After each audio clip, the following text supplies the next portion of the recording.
MCQs cover करेंगे और ये सारी एग्ज़ाम्स का संग्रह है।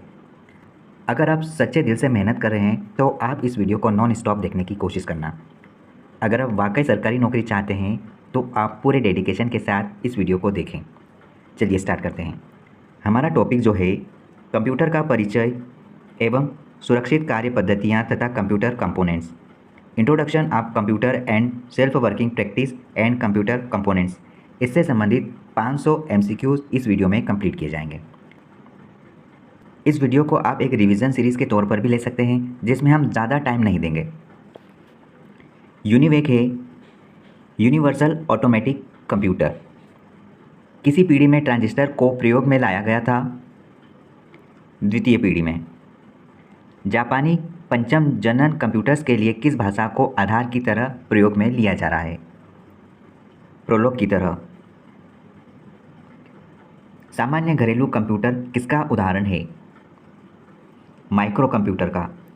टेलीफोन, रिले, लाइट बल्ब और बैटरीज का प्रयोग करते हुए विश्व का प्रथम इलेक्ट्रॉनिक कैलकुलेटर किसने बनाया था? जॉर्ज स्टिग्लिट्ज़ ने बनाया था। कंप्यूटरों की प्रथम से 5 पीढ़ी के संदर्भ में निम्न में से कौन सी श्रृंखला सही होगी? देखो, प्रथम पीढ़ी में ENIAC, फिर ट्रांजिस्टर, फिर CDEC 6600 और उसके बाद VLSI परम था। IBM 1401 क्या है? ये द्वितीय पीढ़ी का कंप्यूटर है IBM।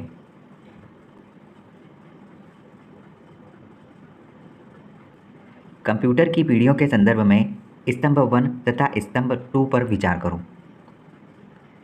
देखिए, ट्रांजिस्टर द्वितीय पीढ़ी में यूज़ हुआ था। VLSI 4th जनरेशन में इस्तेमाल किया गया था। मशीन लैंग्वेज पहली पीढ़ी इसमें इस्तेमाल किया गया और परम 5वीं पीढ़ी में ऑप्शन बी में इस्तेमाल किया गया। वैक्यूम ट्यूब का आविष्कार कब किया गया था?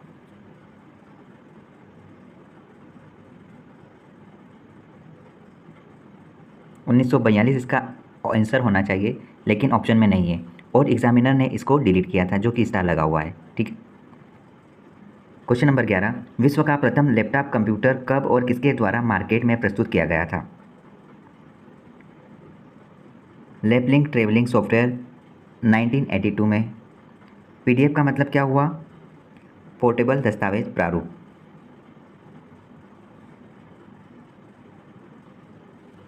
भारतीय नागरिकों को बैंकिंग सेवाएं प्रदान करने के लिए किस प्रकार के कंप्यूटर का प्रयोग किया जाता है? मेनफ्रेम कंप्यूटर का इस्तेमाल किया जाता है। निम्न में से कौन प्रथम पीढ़ी का कंप्यूटर नहीं है? देखो, ENIAC है, यूनिवेक है और IBM, ये तीनों फर्स्ट जनरेशन के कंप्यूटर हैं, लेकिन PDP फर्स्ट जनरेशन का कंप्यूटर नहीं है। अब आप सर्च करना कि PDP 11 कौन सी जनरेशन में आया था।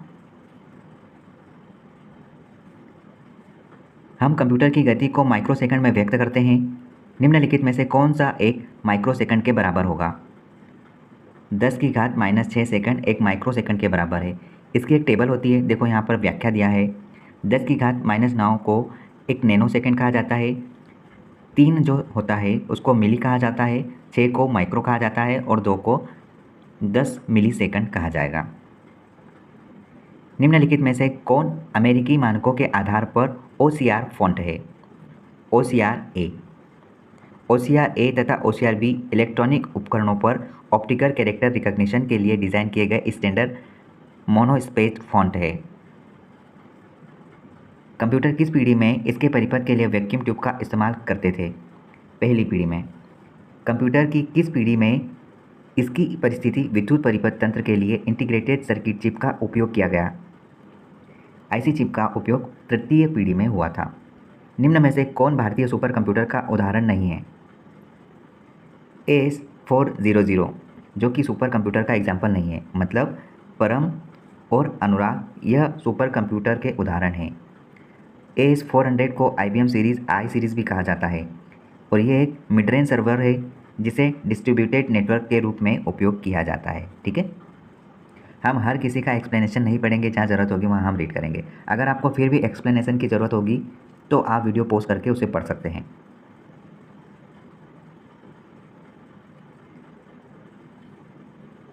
क्वेश्चन 33 देखो, निम्नलिखित में से कौन सटीकता और दक्षता के साथ विभिन्न प्रकार के कार्यों को रोकने के लिए कंप्यूटर की क्षमता को संदर्भित करता है? वर्सेटिलिटी। कंप्यूटर एक ऐसी मशीन है जो विविध समस्याओं का समाधान करने में सक्षम है। कंप्यूटर का उपयोग विभिन्न क्षेत्रों में किया जाता है, जबकि कोई अन्य मशीन सीमित क्षेत्रों में ही कार्य करती है। सभी क्षेत्रों में काम आने वाले कंप्यूटरों का आंतरिक परिपथ लगभग समान होता है, किंतु इसमें काम में लिए जाने वाले सॉफ्टवेयर में भिन्नता होती है। यूज़र आमतौर पर मेनफ्रेम या सुपर कंप्यूटर का उपयोग करने के लिए प्रयोग में आते हैं। टर्मिनल एक ऐसे यूज़र जो आमतौर पर मेनफ्रेम या सुपर कंप्यूटर के प्रयोग के लिए यूज़ होते हैं, वो टर्मिनल में इस्तेमाल होते हैं। मेनफ्रेम या सुपर कंप्यूटर को एक्सेस करने के लिए यूज़र हालांकि टर्मिनल का इस्तेमाल करते हैं, लेकिन यूज़र प्रोसेसिंग रिक्वेस्टेड इनपुट करते हैं और टर्मिनल के द्वारा आउटपुट का अवलोकन करते हैं। इस दौरान इनपुट हेतु कीबोर्ड तथा आउटपुट हेतु मॉनिटर उपयोग किया जाता है, लेकिन टर्मिनल की प्रोसेसिंग स्पीड थोड़ी कम होती है।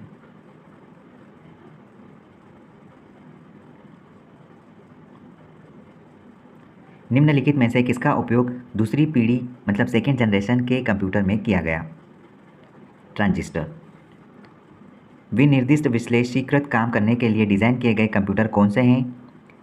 स्पेशल पर्पस कंप्यूटर, जो किसी स्पेशल काम के लिए बनाए जाते हैं। देखो यहाँ व्याख्या में लिखा है, स्पेशल पर्पस कंप्यूटर का प्रयोग किसी एक प्रकार की प्रॉब्लम्स को सोल्व करने के लिए किया जाता है। इन्हें डेडिकेटेड कंप्यूटर के नाम से भी जाना जाता है। याद रखना, डेडिकेटेड कंप्यूटर के नाम से भी जाना जाता है। ऐसे कंप्यूटर का प्रयोग graphic incentive, video games, traffic light control system, aircraft में नेविगेशन सिस्टम हेतु, सैटेलाइट लॉन्चिंग तथा tracking, oil exploration, automation industry मतलब ऑटोमोबाइल इंडस्ट्री आदि में किया जाता है। 35 क्वेश्चन देखो, डिलीजेंस नामक कंप्यूटर की विशेषता का संबंध निम्न में से किससे है? डिलीजेंस नामक कंप्यूटर की विशेषता का संबंध किससे है? एक कंप्यूटर समान संगतता व सटीकता के साथ कई मिलियन कार्य और गणनाएं कर सकता है। प्रथम प्रोग्रामर किसे कहा जाता है? एडा लवलेस, लेडी एडा लवलेस। ये एक प्रथम प्रोग्रामर थे। जैसे कि चार्ल्स बेबेज ने एक एनालिटिकल इंजन बनाया था 1842 में, और उसमें इन्होंने एक पहला अपना प्रोग्राम सेट किया था और ये पहला प्रोग्राम था, और इन्हें लेडी एडा लवलेस के नाम से जाना जाता था क्योंकि इन्होंने पहला प्रोग्राम सेट किया। ये प्रथम प्रोग्रामर के नाम से जाने जाते हैं। प्रथम गणना यंत्र है अबेकस, एक प्रथम गणना यंत्र है और इसका आविष्कार चीन से हुआ था। प्रथम यांत्रिक गणना मशीन है पास्कल, एक प्रथम यांत्रिक गणना मशीन है। फ्रांस के गणितज्ञ ब्लेज पास्कल ने 1642 ईस्वी में पास्कलाइन का आविष्कार किया था। इसे प्रथम मैकेनिकल एडिंग मशीन भी कहा जाता है। अब 10 दिनों में आप थ्योरी ना भी पढ़ो तो भी चलेगा, ये सारे MCQs आपके लिए रामबाण साबित होंगे और मैं यकीन दिलाता हूँ कि इन 10 दिनों में मैं आपको 8000 से ज़्यादा MCQs प्रोवाइड करने की पूरी कोशिश करूँगा। इन 8000 MCQs और प्लस सॉल्व पेपर अगर आपने देख लिए तो आपको कहीं भी किसी प्रकार से कोई बुक और किसी प्रकार से नया टेंशन लेने की ज़रूरत नहीं पड़ेगी। बशर्ते आप ईमानदार रहें। द्वितीय पीढ़ी के कंप्यूटर में प्रयुक्त है ट्रांजिस्टर, और क्या हो सकता है? मैग्नेटिक कोर का इस्तेमाल किया गया था। द्वितीय पीढ़ी 1956 से 64 तक, ये सन आप ध्यान रख लेना। निमोनिक्स कोड, ट्रांजिस्टर और स्टोरेज हेतु मैग्नेटिक कोर का इस्तेमाल किया गया था द्वितीय पीढ़ी के कंप्यूटर में। एडवेक का पूरा नाम बताइए। Electronic describe variable automatic computer है। प्रथम व्यावसायिक कंप्यूटर कौन सा है? तो याद रखना, यूनिवेक 1 एक प्रथम व्यावसायिक कंप्यूटर है। ऑप्शन डी, ठीक है, ऑप्शन डी रहेगा। ये थोड़ा सा नीचे की ओर साइन लगा देते हैं। Option D is right answer.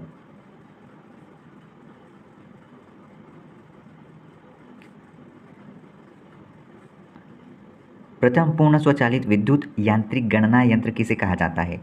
Mark 1 को कहा जाता है, जो कि इलेक्ट्रोमैकेनिकल के नाम से जाना जाता है। निम्न में से कंप्यूटर का कार्य क्या नहीं है? देखो, डेटा का संकलन करता है, डेटा संसाधन है, डेटा का संचयन भी होता है, लेकिन डेटा का निर्गमन नहीं होता। ऑप्शन डी हमारा सही आंसर है, ये कार्य नहीं है। ENIAC का फुल फॉर्म क्या है? Electronic numerical integrator and computer, जो कि 1946 में ENIAC का निर्माण हुआ था। किसने बनाया था? 2 वैज्ञानिकों से मिलकर बना था, JP एकर्ड और जॉन मुस्ली ने बनाया था। मल्टी प्रोग्रामिंग का प्रयोग किस पीढ़ी के कंप्यूटरों से शुरू हुआ था? तृतीय पीढ़ी के कंप्यूटरों में शुरू किया गया था, तृतीय पीढ़ी, ठीक है। प्रथम पीढ़ी का कंप्यूटर कौन सा है? देखो, एनिएक, एडवेक और इट्सेक, ये सारे प्रथम पीढ़ी के कंप्यूटर हैं, ठीक है। ये ई से जो नाम आप देख रहे हैं ये सारे फर्स्ट जनरेशन के कंप्यूटर हैं। ट्रांजिस्टर का आविष्कारक कौन है? जॉन वार्डिन, वाल्टर ब्रेटन और विलियम शॉकली। ज़्यादातर नाम चलता है विलियम शॉकली, लेकिन आप तीनों ये नाम ध्यान रखना, उपरोक्त सभी इसका सही आंसर होगा। जॉन वार्डिस, विलियम शॉकली और वाल्टर ब्रेटन द्वारा 1947 में ट्रांजिस्टर का सफलतापूर्वक परीक्षण किया गया। 1956 में इन 3 आविष्कारक को नोबेल पुरस्कार दिया गया। प्रथम पीढ़ी के कंप्यूटर में क्या उपयोग किए गए?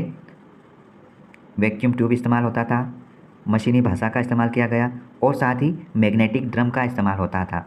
हम सिर्फ और सिर्फ वैक्यूम ट्यूब को ही याद रखते हैं, लेकिन याद रखना वैक्यूम ट्यूब तो इस्तेमाल थे, लेकिन उनमें कौन सी लैंग्वेज चलती थी? मशीनी भाषा। प्रथम पीढ़ी के जनरेशन में किसी प्रकार की लैंग्वेज नहीं बनी थी और वहाँ पर मैग्नेटिक ड्रम का इस्तेमाल किया गया था। आज के समय में हम VLSI, micro processor, IC chip का इस्तेमाल कर रहे हैं। उस समय सिर्फ और सिर्फ मैग्नेटिक ड्रम का इस्तेमाल होता था डेटा स्टोरेज के लिए। मल्टी प्रोग्रामिंग का प्रयोग किस पीढ़ी के कंप्यूटरों से शुरू हुआ? हमने देख लिया, तृतीय पीढ़ी से। ABC का फुल फॉर्म क्या है? एटनासॉफ बेरी कंप्यूटर। ये 2 वैज्ञानिकों के नाम से बना था। देखो यहाँ लिखा भी है, ABC 1942 में बना था और जॉन एटनासॉफ और क्लिफोर्ड बेरी ने पहला इलेक्ट्रॉनिक डिजिटल कंप्यूटर का आविष्कार किया। अब देखो नाम कैसे बना, एटनासॉफ लिखा है ना, तो एटनासॉफ ले लिया और बेरी, क्लिफोर्ड बेरी, यहाँ पर इनका सरनेम ले लिया। इस प्रकार से ABC बनाया गया। इडसेक का फुल फॉर्म क्या है? Electronic delay storage automatic calculator है।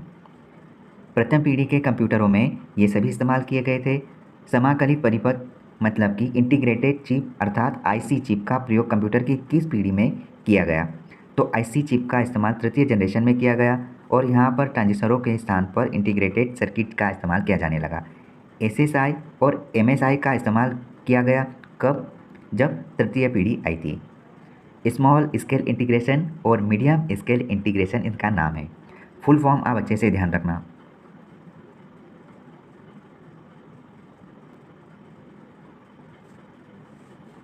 माइक्रो प्रोसेसर का इस्तेमाल किया गया चतुर्थ पीढ़ी में।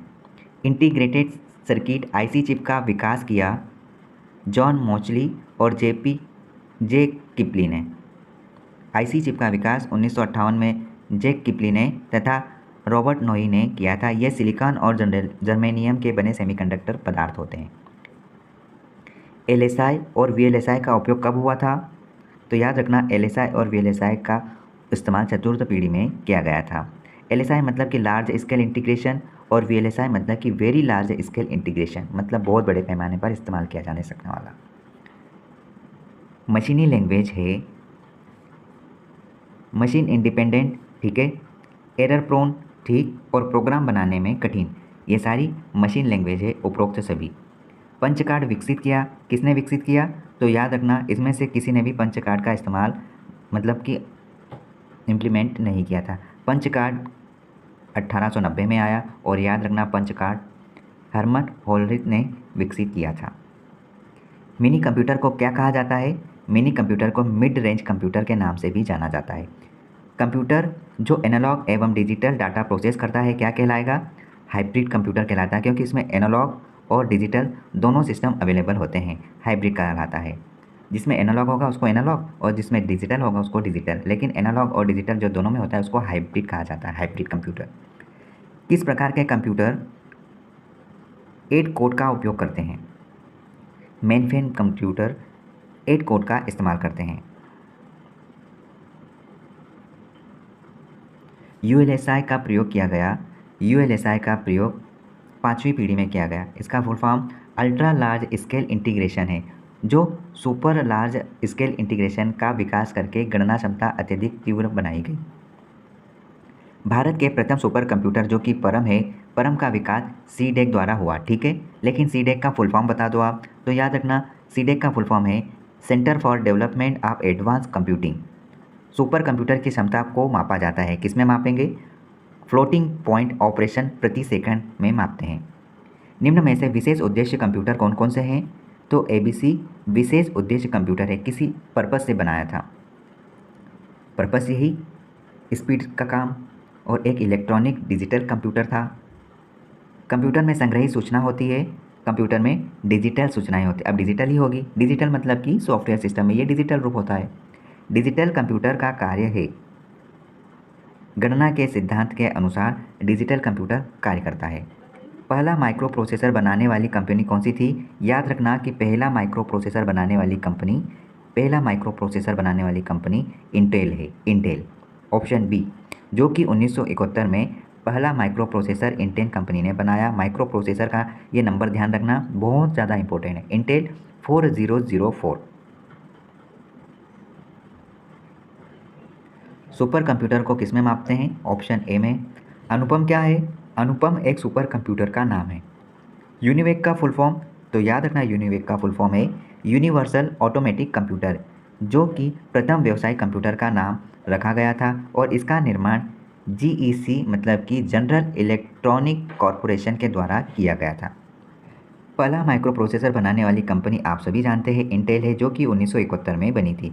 माइक्रो प्रोसेसर इंटेल 4000 मीन्स 4004 था, 2 जीरो हैं, 4004।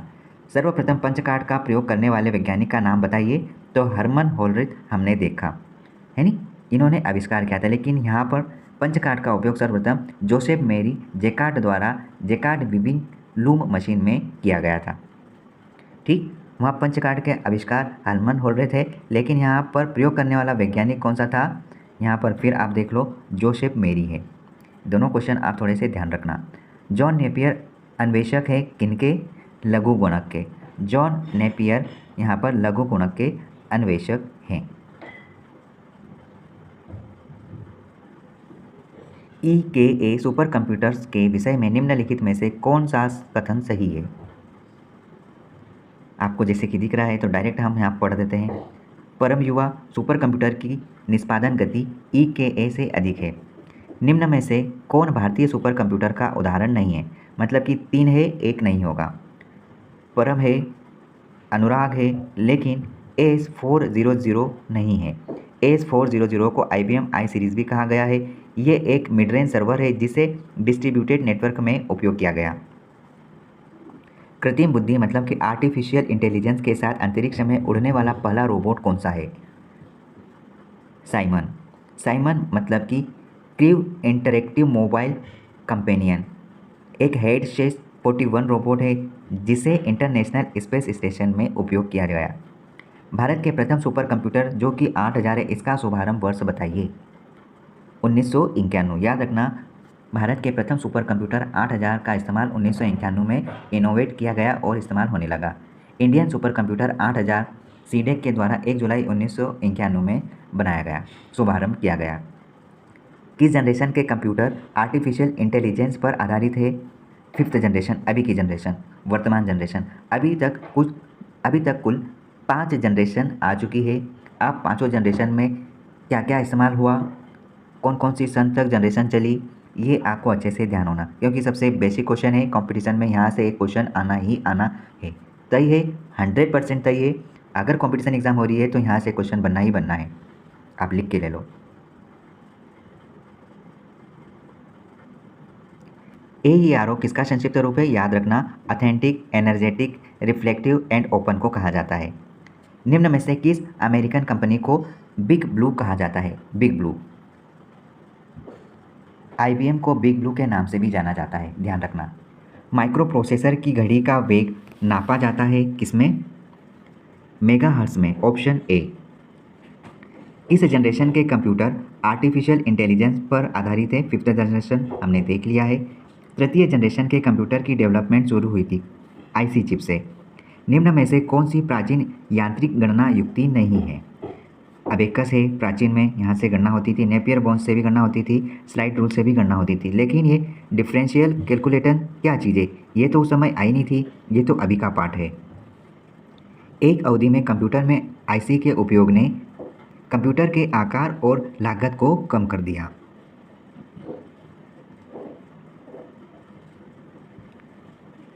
मॉलिक्यूलर स्केल कंप्यूटर को क्या नाम दिया गया?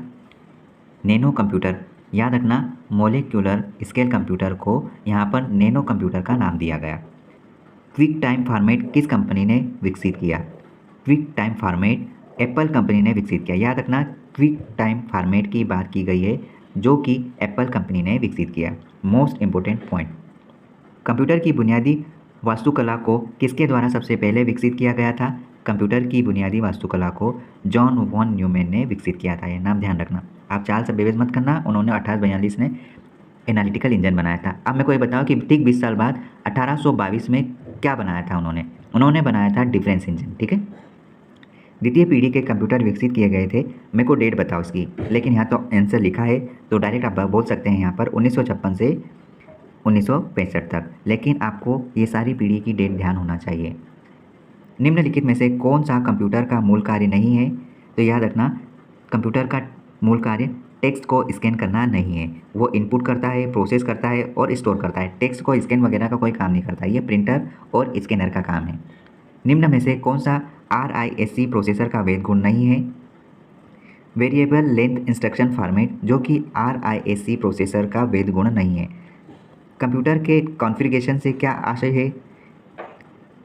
हार्ड डिस्क स्पेसिफिकेशन, प्रोसेसर विनिर्देश और मेमोरी कैपेसिटी होना चाहिए। मतलब कि ये सारे उपरोक्त से भी आपका 4th नंबर का सही आंसर होगा।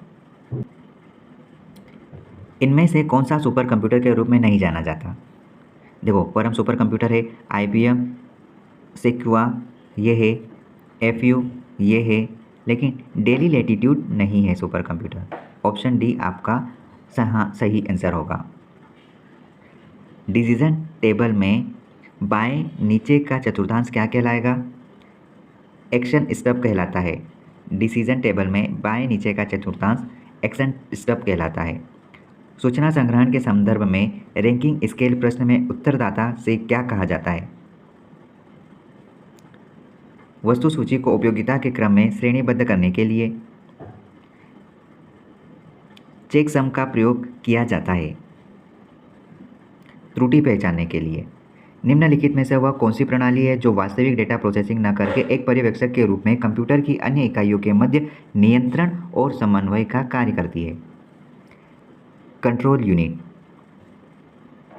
CPU रजिस्टर के आकार मतलब साइज को भी ये कहा जा सकता है और यह किसी भी दिए गए समय पर डेटा की मात्रा को इंगित करता है जिसके साथ कंप्यूटर कार्य करता है। कैश मेमोरी का आकार।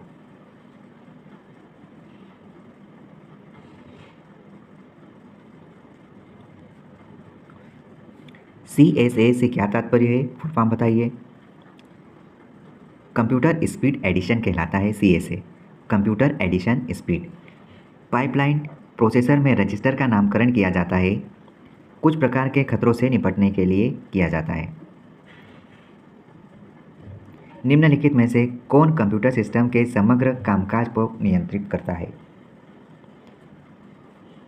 नियंत्रण इकाई, मतलब यहाँ पर ऑप्शन ए सही है। 4.0 गीगाहर्ट्ज़ की कालत गति वाले CPU का अर्थ है कि यह एक सेकंड में इतने चक्रों को संसाधित मतलब कि प्रोसेस कर सकता है। 400 करोड़। सेंट्रल प्रोसेसिंग यूनिट के भाग निम्नलिखित में से कौन से हैं?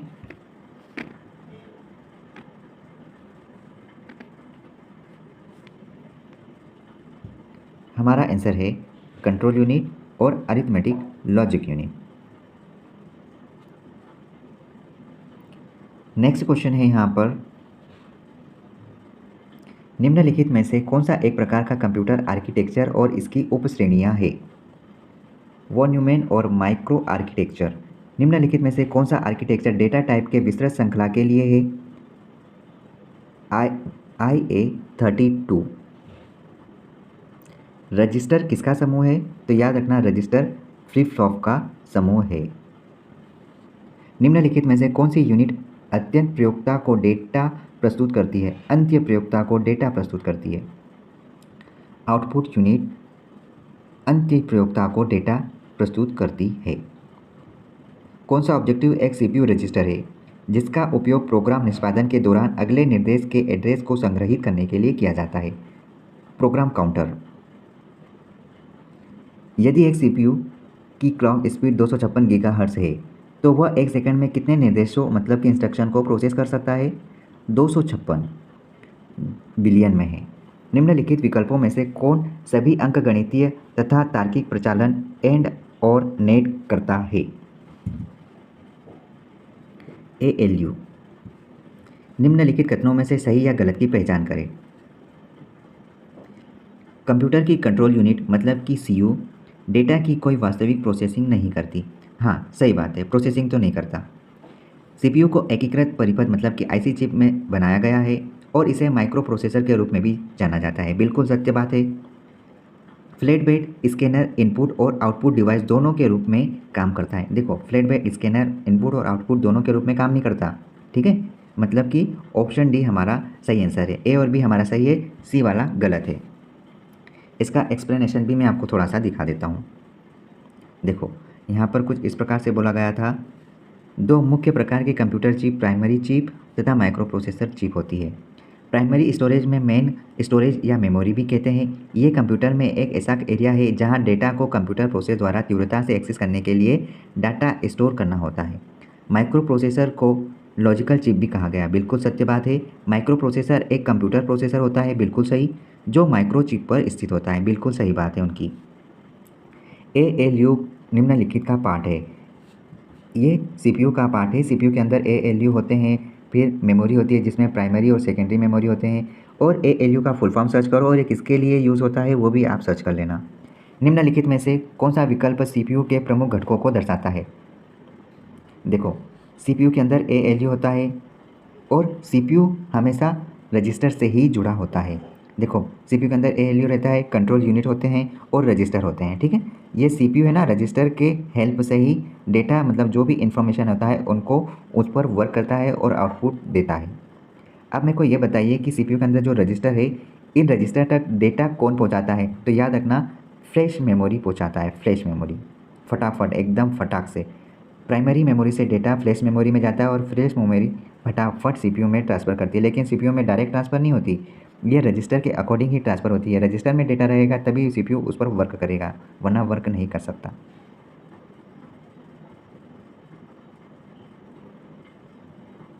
सही मिलान करो। ऊपर भी एक सही मिलान रह गया है, देख लेते हैं हम। Question number 108। देखो, निम्नलिखित में से कौन सा सही है और कौन सा गलत है?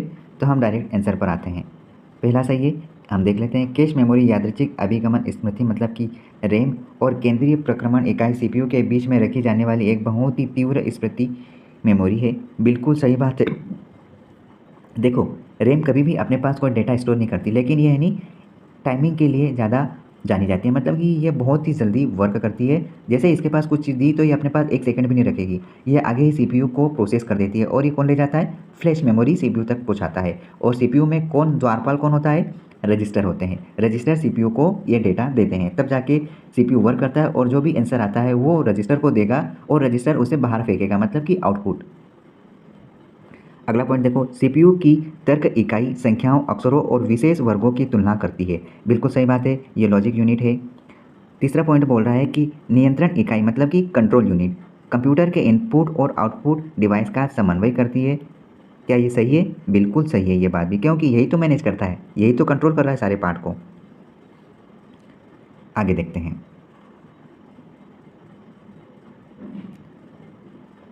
निम्नलिखित में से मिलान कीजिए। अब यहाँ पर मिलान करना है। देखो, एक तरफ कंपोनेंट्स है, एक तरफ उनका विवरण है। अब आपको क्या सस्ता पड़ रहा है सबसे पहले तो आप वो देख लो। देखो, हम CPU से पकड़ते हैं, हालांकि आंसर तो आपके सामने है, लेकिन थोड़ा सा उसको आंसर सोल्व करना सीखें।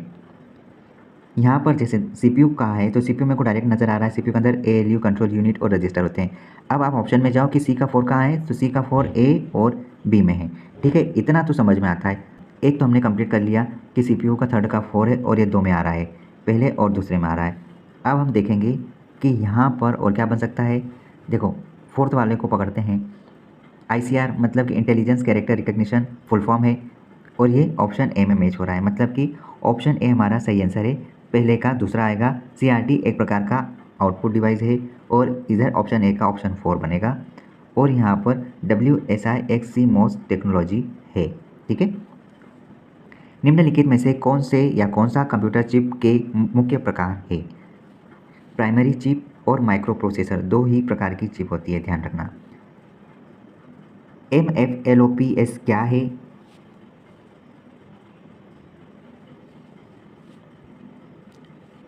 इसका उपयोग CPU की गति को मापने के लिए किया जाता है। निम्नलिखित को आकार के अनुसार आरोही क्रम में व्यवस्थित करो।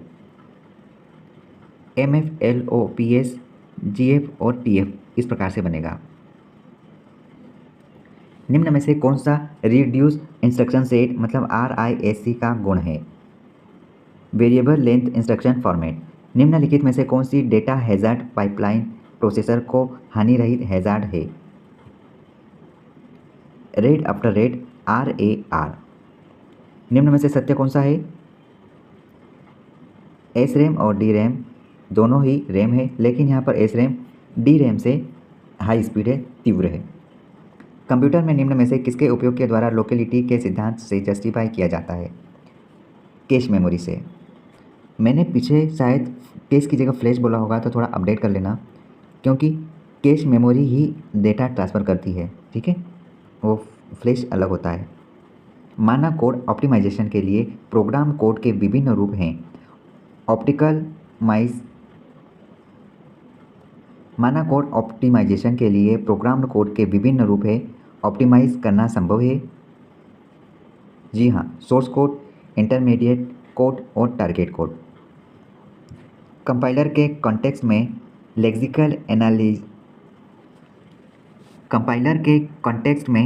एक लेक्सिकल एनालाइजर जनरेटर कार्य करता है। Token stream.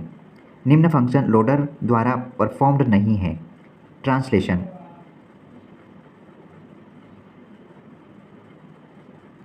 कंप्यूटर प्रोसेस के इंस्ट्रक्शन साइकिल में सम्मिलित नहीं है। इंस्ट्रक्ट को हैंडल करना। निम्नलिखित में से कौन सा कंपाइलर का मशीन इंडिपेंडेंट फेज नहीं है? Code generation.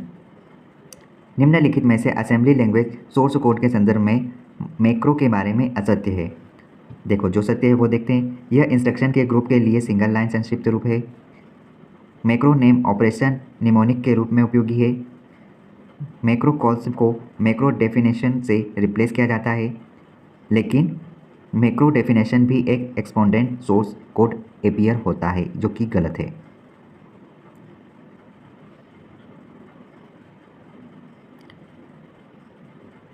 कौन सहयोगी मेमोरी को संदर्भित करता है? एड्रेस की गई आवश्यकता नहीं है, अर्थात डेटा को एड्रेस की भांति उपयोग किया जाना चाहिए। एक सिस्टम प्रोग्राम जो प्रोग्राम के अलग कंपाइल मॉड्यूल को एक उपयुक्त रूप में कंबाइन करता है क्या कहलाएगा? लिंकर कहलाता है। MIMD का उपयोग प्राप्त करने के लिए किया जाता है। पैरेललिज्म। -28 से 31 के बीच की संख्याओं को प्रदर्शित करने के लिए न्यूनतम बिट्स की संख्या क्या है? 6। कंपाइलर में इंटरमीडिएट कोड का उपयोग करने का उद्देश्य क्या होगा? अन्य कंपाइलरों में मशीन इंडिपेंडेंट कोड ऑप्टिमाइजर का उपयोग करने की संभावना बढ़ाता है। वर्चुअल मेमोरी का साइज़ किसके साइज़ पर निर्भर करेगा? एड्रेस पर निर्भर करता है। वर्चुअल मेमोरी की साइज़ एड्रेस बस के साइज़ पर निर्भर करता है। ये जो 2 की घात लिखा है, साइज वाले निश्चित पार्शियल का उपयोग करने वाले सिस्टम पर लिमिट रजिस्टर में कितने बिट्स होने चाहिए? सिर्फ 32 बिट। फैंस रजिस्टर का उपयोग किसके लिए किया जाता है? मेमोरी प्रोटेक्शन के लिए किया जाता है। स्थायी हेड डिस्क आमतौर पर रखी जाती है, एक सामान्य रीड और राइट हेतु। CPU के उपयोग की डिग्री क्या है? मल्टीप्रोग्रामिंग की डिग्री को बढ़ाने से बचाती है। फिर से, मल्टीप्रोग्रामिंग की डिग्री को बढ़ाने से बढ़ती है, बचाती नहीं है, बढ़ती है, ठीक है। DMA इंटरप्ट मोड से किसके द्वारा अलग होता है? ऑपरेशन के लिए प्रोसेस की भागीदारी, और दूसरा है संभव डाटा ट्रांसफ़र की मात्रा। DMA कंट्रोलर से कनेक्ट होते हैं सिस्टम बस। DMA कंट्रोलर से सिस्टम बस कनेक्ट होते हैं। कौन सी साइकिल टाइम पीरियड को संदर्भित करती है जिसमें इंस्ट्रक्शन की मेमोरी से फेच किया जाता है तथा CPU के द्वारा एग्जीक्यूट किया जाता है? Instruction file. ये एक ऐसी फाइल है जो साइकिल टाइम पीरियड को संदर्भित करती है जिसमें इंस्ट्रक्शन को मेमोरी से फेच किया जाता है और CPU के द्वारा एग्जीक्यूट किया जाता है। ऑपरेशन को एक बाइनरी कोड के द्वारा निर्दिष्ट किया जाता है जिसे हम क्या कहेंगे? ऑप कोड कहा जाता है। कौन सा आर्किटेक्चर हार्डवायर कंट्रोल यूनिट का उपयोग करता है। RISC इसका फुल फॉर्म आप सर्च करो। स्वेप चिप कहाँ रखता है? हार्ड डिस्क में। वॉन न्यूमैन आर्किटेक्चर है SIASD। प्रोग्राम में सब रूटीन कॉल इंस्ट्रक्शन का उपयोग किया जाता है। इंस्ट्रक्शन रजिस्टर को क्लियर करने में किया जाता है। लेफ्ट अर्थमेटिक शिफ्ट में 0 किस में शिफ्ट किया जाएगा? राइट में शिफ्ट किया जाएगा। सेंट्रल प्रोसेसिंग यूनिट में एक कंपोनेंट के रूप में निम्न में से कौन सा होता है? Arithmetic logic unit. CPU का फुल फॉर्म तो आप सर्च कर लो। CPU का प्रमुख काम, मेन काम क्या है? तो देखो, CPU का मेन काम है प्रोग्राम अनुदेशों पर अमल करना और दूसरा डेटा और जानकारी प्रोसेस करना। CPU और इनपुट आउटपुट के बीच सिग्नलों के मूवमेंट को कौन नियंत्रित करता है? तो याद रखना, उन्हें कंट्रोल यूनिट द्वारा नियंत्रित किया जाता है। IO डिवाइस तथा प्रोसेसर की ऑपरेटिंग स्पीड में आई लैग को दूर करने के लिए हम उपयोग करते हैं स्टेटस फ्लैग का। CPU में 2 मोड होते हैं, प्रिविलेज्ड तथा नॉन प्रिविलेज्ड। प्रिविलेज से नॉन प्रिविलेज्ड में मोड को बदलने के लिए हम यहाँ पर एक सॉफ्टवेयर इंटरप्ट का इस्तेमाल करते हैं। CPU और इनपुट आउटपुट के भी सिग्नलों के मूवमेंट को कौन नियंत्रित करेगा? Control unit. प्रोसेसर के 3 मेन घटक बताओ आप, 3 मेन भाग बता दो आप। तो याद रखना, प्रोसेसर के अंदर ALU, कंट्रोल यूनिट और रजिस्टर होते हैं, ध्यान रखना। CPU तथा पेरिफेरल के मध्य की कम्युनिकेशन लाइन को हम क्या कहेंगे? हम बस कहते हैं। बस का उपयोग CPU तथा पेरिफेरल के मध्य की कम्युनिकेशन के लिए किया जाता है। बस जो एड्रेस बस है, डाटा बस और बस के इतने प्रकार होते हैं। कंप्यूटर इस क्रम में प्रोग्राम को निष्पादित करता है। इस क्रम में बताइए यहाँ पे फेच, डिकोड और एग्जीक्यूट। कंप्यूटर का प्रमुख या मूल संरचना चक्र है फेच, डिकोड और एग्जीक्यूट। यह एक प्रक्रिया है जिसके द्वारा कंप्यूटर अपनी मेमोरी से प्रोग्राम इंस्ट्रक्ट करती है। 8 बिट पिक्सल को 800 गुणा 600 पिक्सल के असंपीड़ित कलर फ्रेम को 40 फ्रेम प्रति सेकंड पर संचालित करने के लिए बिट दर क्या होगी? 153.6 Mbps होगी। जब सब रूटीन कॉल किया जाता है, कॉल अनुदेशों का पालन करते हुए अनुदेश का पता किसमें या किस पर स्टोर होगा? प्रोग्राम काउंटर में स्टोर किया जाएगा। माइक्रो प्रोसेसर में वह रजिस्टर जो किसी अंकगणितीय या तार्किक प्रचलन के उत्तर या परिणाम के पद को रखता है, उसे हम क्या कहेंगे? एक्यूमुलेटर कहा जाता है। जैसे देखो, माइक्रो प्रोसेसर में वह रजिस्टर जो किसी अंकगणितीय या फिर तार्किक प्रचालन के उत्तर या परिणाम के पद को रखता है, एक्यूमुलेटर कहा जाता है।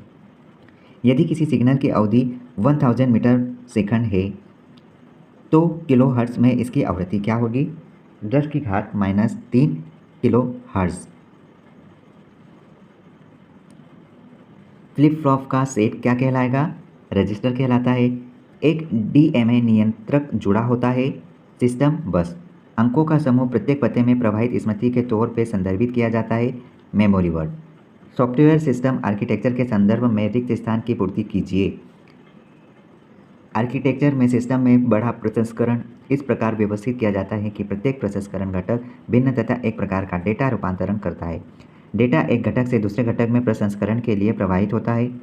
पाइप तथा फिल्टर। प्रोग्राम काउंटर कंटेंट दर्शाता है वह पता जहां अगला अनुदेश भंडारित है। वॉन न्यूमैन कंप्यूटर आर्किटेक्चर किस प्रकार का है? ये SISD लेवल का प्रकार है। रजिस्टर कंटेंट को एक बिट बाएं खिसकने का अर्थ क्या कहलाएगा? 2 से गुणा करना। एक बिट बाएं खिसकना मतलब कि 2 से गुणा करना। MIPS मतलब मिप्स और फ्लॉप्स शब्द का अर्थ मिलियन, आगे मिलियन इंस्ट्रक्शन प्रति सेकंड और फ्लोटिंग पॉइंट सेकंड ऑपरेशन है।